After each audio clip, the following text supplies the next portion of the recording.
grid, they maybe have 2 or 3 batteries. To make this system, this size, usable, you'd have a whole lot. You'd have a whole. It'd bank probably of be a batteries. rectangle from here to there would be the storage. Right, it might be area. $1,000 worth of batteries instead of $200 or more, worth of actually. batteries. I believe. $2,000 worth Yeah, of batteries. we didn't bother pricing that out because we're grid tied. So, yeah. So, are there any other questions about what we're doing? We'll learn as we go along, and because this particular system and the mounting system for this, the rack is integral to the panels. In other words, the panels all bolt together and then just go into these clips on the roof. So I haven't, and I don't believe anyone here has ever put together a system quite like this. And in some ways it's simplified, but the first time you do anything, there's a learning curve. So we'll have a learning curve today, but I believe that we'll be successful, and at some point into the future of the day, we'll have all the panels mounted on the roof.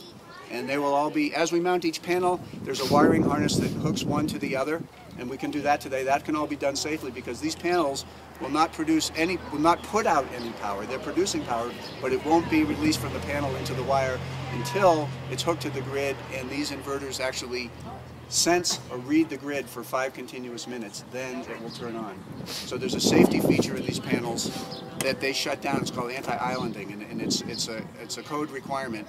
And the reason for that is if the power goes down on the utility and you don't have that safety feature, then theoretically your panels will still be producing power and feeding it into the grid, and somebody working on the line up here could be shocked by your system even if the grid is off. So there's an important safety feature built into these. Okay. So we have lots of people here volunteering, which is great. I would like to have some people working up on the grid. I just realized something. Yes. That means that if the grid goes down, you can't get power in the house. Yes, okay. That's true. If the grid goes down, you don't have power in the house, and that would be one reason. If you were really concerned about that, in more urban areas, not this is a big urban area, but the grid doesn't go down very often. And so the reality of needing to do that, unless you really feel that you have to do that, you don't put it down. The other thing is that this is producing power at kind of a steady rate all day. This probably doesn't produce, and I'll make this a question to Kevin, even close to enough power, for instance, to run your electric range. Right? Because that would be a huge bump. But so when your range is on, you're definitely drawing off the thing. But when nothing's on, you're giving back to the thing. Right. So this is kind of a steady, slow and steady. And most houses have certain appliances and whatnot that, for a given moment, are going to draw a lot more than this. So you essentially use the grid as your storage, Right? To even out the peaks. My experience from the system I have, which is on my house, has a 2 kilowatt. This is a 1 kilowatt system. Is that most of the time during the day, your meter is running backwards at a fairly good clip because you don't have lights on during the day, and you're not using most of your appliances. So. And if you've never seen that, and it's your meter, it's a very exciting thing to see your meter running backwards and say, okay, I'm running my bill down. If you could get the gas and water meters to run backwards, we'd be all set. One other aspect having to do with the energy raisers is we like to take a look, if you're going to do something like use a solar application in your house, we like to take a look at your energy usage. If it's solar electricity, we want to look at how you're using electricity, because your money is much better invested first going through your house, say, and converting your light bulbs from, if you have incandescent, to a compact fluorescent, which uses only about 20-25% that amount. So you save about 3/4. If you wanted to make the jump to LED, which are a little bit or quite a bit more expensive right now, but use even less than that, you can go through your whole house, make conversions like that, which will save a lot of your energy. Then it takes a smaller system to supply your needs. So that's something that's an important part of what you're doing, is to look at what's the wisest way to do the job that you need to do, whether it's lighting, whether it's running your computer, whether it's heating. Do that as efficiently and as cleanly as you can, and then make your investment in solar as what you're going to back it up with. Kevin. Yes. What's a general rule of sizing an array for your house? What would you recommend as far as 3, 4, 5 months of utility bills? I think, from my perspective, it would be what you can, I mean, for me, it would be what you would afford, what you could afford. You can analyze it fairly easily. You can take a look at your electrical usage, and then you can also take a look at how much sunlight is available. And there are free programs on the internet. You can go and learn a little bit and do your own calculations, or people within Gallup Solar know how to calculate this. If you're grid tied, it's really just a matter of sizing your system to, one, what you think you want to invest in it, and two, if you have a goal like I want to provide 25% of my electricity over the course of the year, or 50%, or 100%. And as I say, because B is very efficient with the use of electricity here, a slightly bigger system would be producing 100% over the course of the year. And we decided to go with the smaller system because it matched the structure that we were having for the greenhouse, okay? So this is about 2/3 of the size of the system. So we're guesstimating, yes. And why don't you confess the size of the structure depends on the community? Okay, yes. I will confess so that. People will know. To the quarter inch. Right. The square footage of this greenhouse structure that we've chosen to mount the panels on is sized based on building code requirements here in Gallup, because we wanted to make something that was as simple to replicate as possible for people in the community.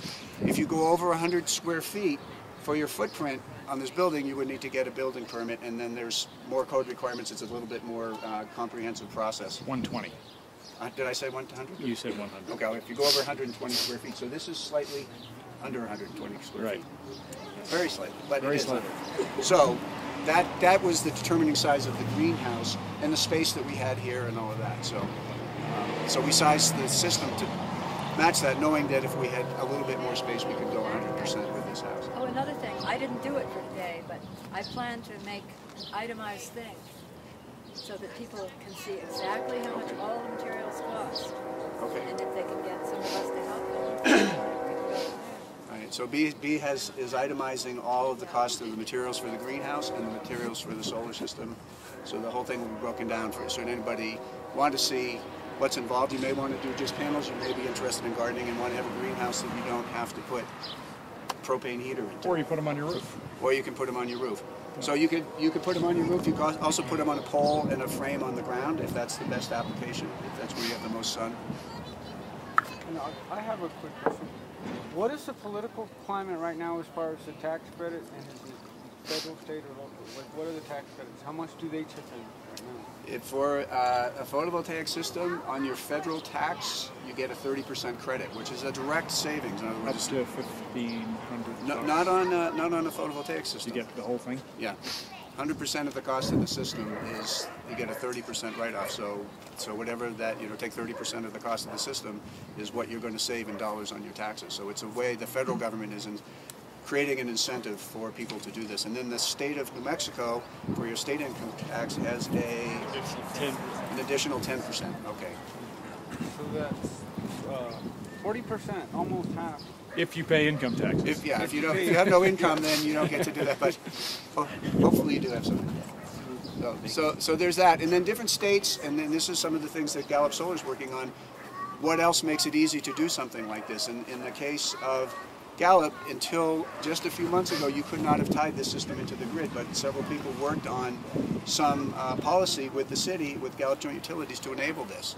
So fortunately, Gallup Joint Utilities was willing to do this and cooperating with it. And then there's some public policy about what rate you exchange your electricity at. And in Gallup, it's still a fairly low rate. At the end of the year, you'll only get the wholesale rate that they pay back.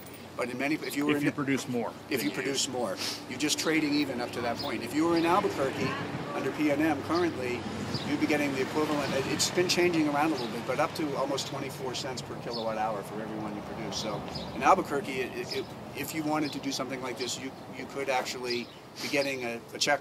Instead of paying out $30 or $50 or $100 a month, you could be getting a $30 check from the utility every month. Do you know if the co-op continental divider has anything? Does anyone know about they have a pretty Jason? decent program. I think they're buying back at 9 cents right now. 9 cents. And the, Still left, I heard. well, it's a little bit more than the cost. What we Yeah. pay. We pay what, 88.3 cents? Something like that. Yeah. Okay. So each It was a utility little is going to while have ago a I checked different, on it. It might be different now. and they're enabling it, and they'll pay you that rate. Okay. So they're already, if somebody wants to do it right now, something like that.